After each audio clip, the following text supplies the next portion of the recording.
we that could goes together, right? we could actually, we could vote for this. Russell, what size is this thing? Here.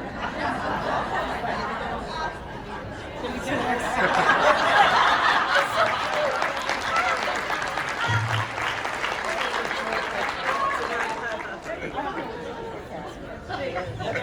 Russ, you can always come to the Y. Just saying.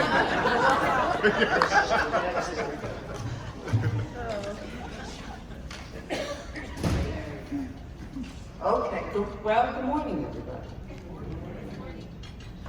First of all, when I think about time, and that's part of my speech today, I want to thank everybody that's here today, that's taken their precious time, and focus on that word time, because it is important to celebrate the Hearts of Hope breakfast.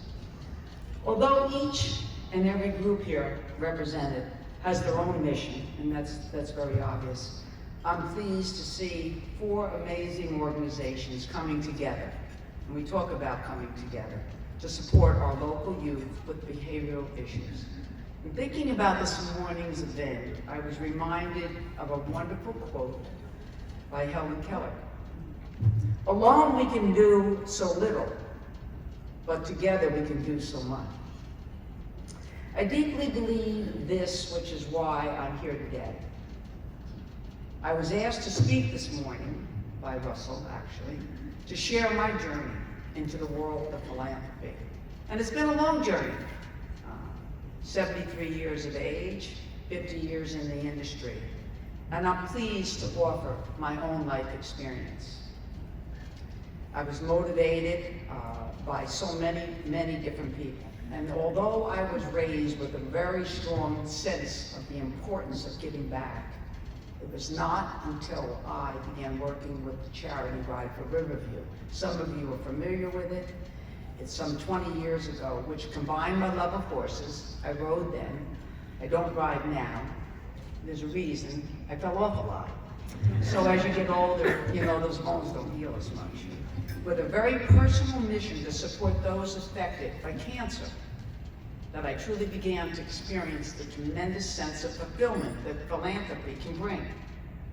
It was a Ride for Riverview event that I first realized that the long hours spent serving on committees, the countless efforts to raise the needed funds, and the challenges that come with putting on such an event were nothing compared to the joy that I felt when I was part of a team that successfully achieved our goals, and in turn made a difference in the lives of others.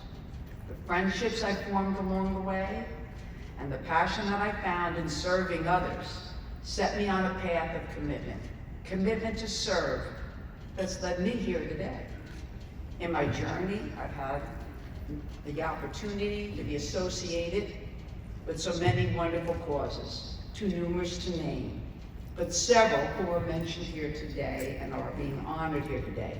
Collier School, the YMCA, each of you, I've been a part of that event without a question.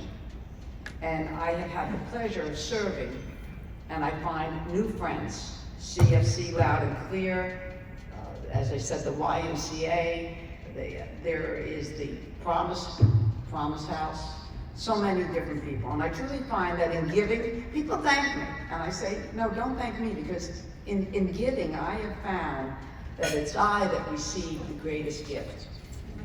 Peace and joy, and the purpose of that gift in peace and joy. Hackensack Meridian uses the phrase that giving heals. Think about that. I've adopted that model as my own. It's a very unique way of uplifting your thoughts and your mind and viewing the needs and perhaps the suffering of others. It truly inspires us to reflect on the positives in our life. In this way, we're able to maybe replace our own feelings of sadness. I'm sure we've all gone through that. Or pain with gratitude for our many blessings. And we have many blessings. So today, I ask you, what defines service and giving? What does define service and giving? I hear many people say, I don't know, I don't have the resources that you have, and therefore I can't give. Or worse yet, those who voice the belief that they simply have nothing of value to offer. Service to the community is about so much more than making a donation. I'm here to say that we all have something to give. We all have something to give. We each have a unique talent and abilities, and we can use them to serve if we are truly committed to making a difference in our community and the lives of others. Some can make monetary donations. Some have skills to donate. Some can sit and hold the hand of one of the many lonely seniors in our community. Serve as a mentor to a child who may be struggling, or volunteer at a local food pantry or an animal shelter. These are important roles, and guess what? They cost nothing. They cost nothing but time. No time? You say you don't have any time? Well, I can say we can all make time for what we deem important. I run a large company. I sit on many boards. I fulfill many family obligations, and I still make time to make a difference. You want to know why? Because it's important to me. It's important to me. I ask you to find something to care about and make it important to you. Recently, I experienced the loss of several very dear friends, a few others who have been diagnosed with life-threatening illnesses. It's very sad, but I found that in this sadness, there's an opportunity for each of us to reflect. Life is short.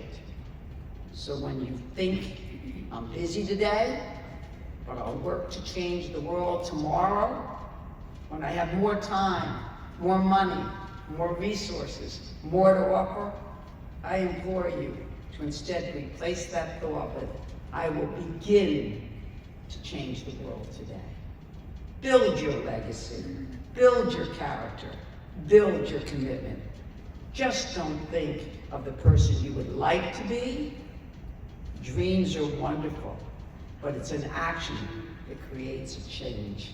I challenge each of you to begin today creating your own legacy of service and commitment in whatever form you envision that to be. But take that first step. Don't wait until you think you have enough time, enough success, enough wealth. I assure you that day will never come. You will always believe you need more.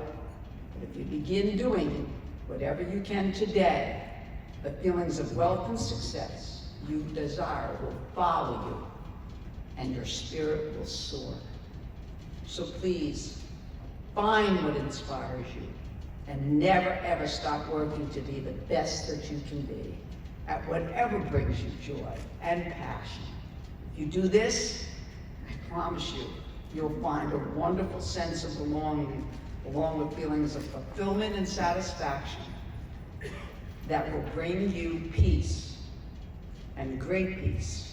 My wish for each of you is that you make the effort to serve one of these wonderful organizations, and in doing so, the joy that you will find from doing that. Believe me, I would like to take this morning to please thank Russell. I want to thank you for your coat, but I want to thank you for recommending me to speak here this evening of Collier School, for asking me, and to all of my wonderful friends that are here today. You know who you are. There's so many. I'm sure that as I get older, I miss a little bit of who they are. CFC Loud and Clear, the YMCA, the Promise House, Collier School, everybody that I have had the pleasure and gift. You have touched my life. You've touched my life. And so when you say thank you to me, I say no, thank you to you.